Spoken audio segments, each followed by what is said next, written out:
Dear students, আজিৰ ভিডিঅ'ত আমি আলোচনা কৰিম দা বল পোয়েম নামৰ কবিতাটিৰ যিবোৰ টেক্সচুৱেল কুৱেশ্যনছ আছে সেইবিলাক তোমালোক সকলোৱে ভালকৈ চাবা। এই কুৱেশ্যনসমূহ ইয়াত আলোচনা কৰি দিয়া হৈছে। এতিয়া বোলা ভিডিঅ'টি ষ্টাৰ্ট কৰোঁ, তাৰ আগতে চেনেলটো তোমালোকে ছাবস্ক্ৰাইব কৰি ল'বা। 1 নম্বৰ কুৱেশ্যন দিছে, হোৱাই does the poet say I would not intrude on him, why doesn't he offer him money to buy another ball. লেখক কিয় ল'ৰাটোৰ ওচৰলৈ যাব বিচৰা নাছিল, ইন্ট্ৰুড কৰা নাছিল, আৰু তেওঁ কিয় টকা দিয়া নাছিল আৰু এটা বল কিনিবলৈ। এনচাৰ, দ্য পয়েট চেজ, কবিয়ে কৈছে, আই উড নট ইন্ট্ৰুড হিম, মই তাৰ ওচৰত প্ৰৱেশ কৰা নাই বা তাৰ কামত মই বাধা দিয়া নাই, because he wants the boy to learn from the experience of loss, কাৰণ কবিয়ে বিচাৰিছিল ল'ৰাটোৱে লছৰ পৰা অভিজ্ঞতা আহৰণ কৰক। The poet does not offer him money, কবিয়ে তেওঁক টকা পইচা দিয়া নাছিল, টু বাই আনাদাৰ বল, আৰু এটা বল কিনিবলৈ, বিকজ কাৰণটো হৈছে,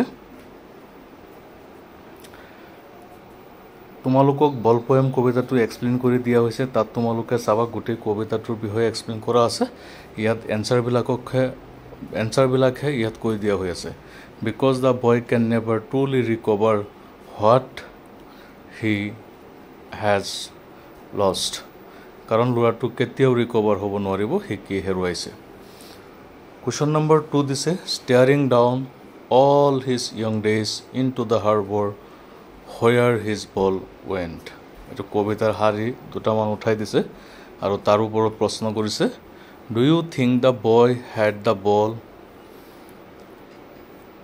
তুমি ভবানে, ল'ৰাটোৰ কাৰণে কবিয়ে প্ৰশ্ন কৰি আছে, তুমি ভবানে, ফৰ এ লং টাইম, ল'ৰাটোৰ কাষত বলটো বহু সময় ধৰি আছিল, is it link to the memories of days when he played with it, যেতিয়া সি খেলিছিল সেই সময়খিনিৰ লগত ইয়াৰ মেমৰিজৰ লিংক আছে বুলি তুমি ভাবা নেকি।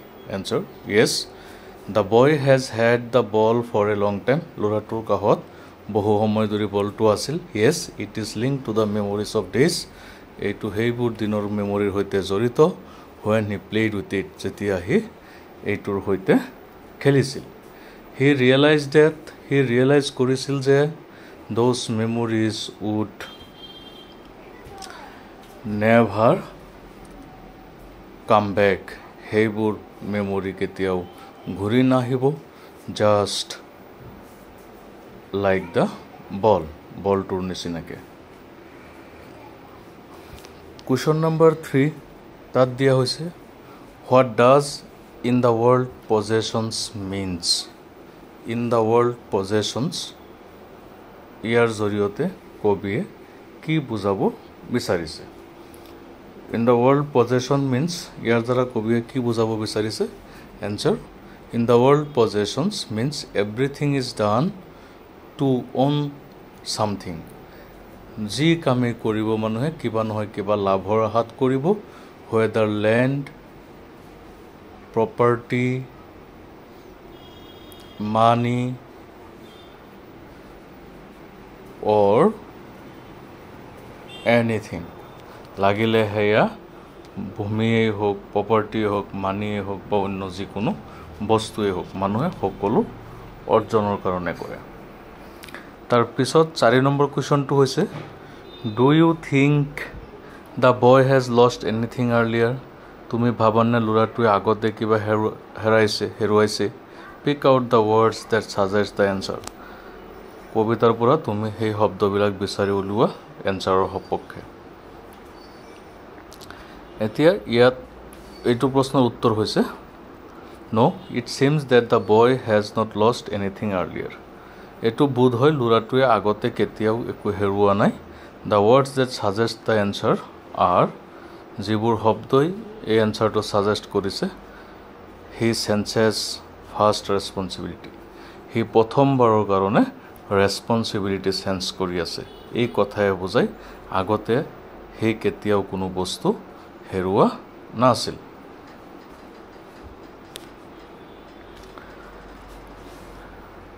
তাৰ পিছৰ প্ৰশ্নটোলৈ যাওঁ আমি এতিয়া বোলা। 5 নম্বৰ প্ৰশ্নটোত আলোচনা কৰা হৈছে, What does the poet say? The boy is learning from the loss of the ball. ল'ৰাটোৱে বলটো হেৰুৱাই কি শিকিছে বুলি কবিয়ে মত আগবঢ়াইছে. Try to explain this in your own words. তোমাৰ নিজৰ ভাষাত বৰ্ণনা কৰাৰ চেষ্টা কৰা. Answer. The poet says that the boy learns responsibility from the loss of a ball. কবিয়ে কৈছে যে ল'ৰাটোৱে বলটো হেৰুৱাৰ ফলত সি ৰেছপন্সিবিলিটি বুজি পোৱা হৈছে. Which also evokes childhood memories. যিটো বল চাইল্ডহুড মেমৰিজৰ সৈতে ইভোক আছিল. And simply আৰু সাধাৰণভাৱে buying a new ball, নতুন বল এটাই cannot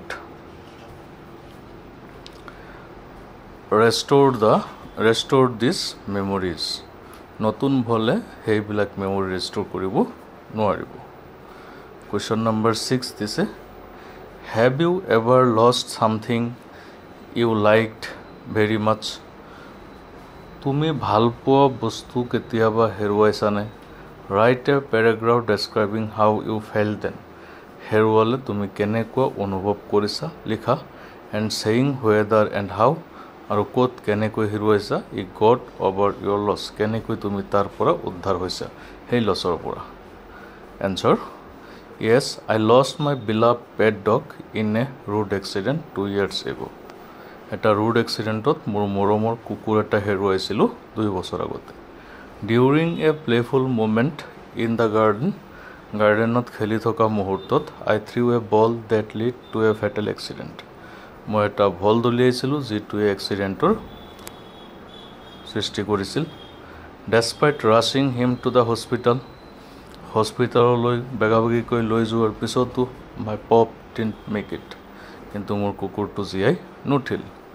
The accident left me grief stricken. সেই দুৰ্ঘটনাটোৱে মোক বহুত দুখত পেলাইছিল. But I still cherish the memories.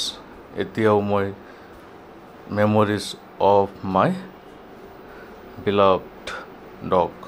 এতিয়াও মই মোৰ মৰমৰ কুকুৰটোৰ সৈতে কুকুৰৰ মেমৰিটো চেৰিছ কৰি থাকোঁ. এতিয়া তোমালোকক MCQ কেনেকুৱা হ'ব পাৰে তাৰ এটা নমুনা ইয়াত দেখুওৱা হৈছে. বাকী যিবোৰ কুৱেশ্যন হ'ব নেক্সট ভিডিঅ'ত পাই যাবা এডিশ্যনেল কুৱেশ্যনবিলাক. ধন্যবাদ.